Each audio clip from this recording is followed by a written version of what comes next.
Pourquoi donc cette manière d'aller de l'avant basée sur la paix, la liberté, l'abandon confiant à Dieu, l'acceptation tranquille de nos infirmités et même de nos chutes est-elle la voie conseillée?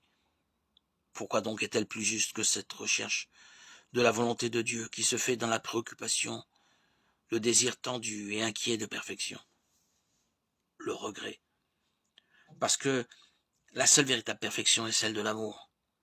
Et dans la première manière de procéder, il y a plus de véritable amour de Dieu que dans la seconde.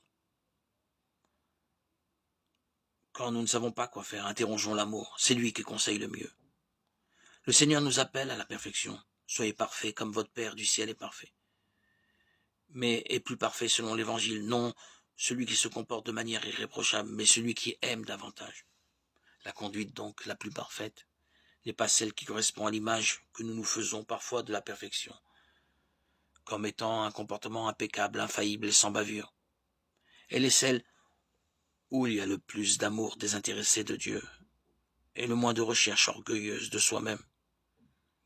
Celui qui accepte d'être faible, petit, de tomber souvent, de n'être rien à ses propres yeux ni à ceux des autres, mais sans s'en préoccuper excessivement, car il est animé d'une grande confiance en Dieu, et sait que son amour est infiniment plus important et pèse bien plus que ses propres imperfections et fautes.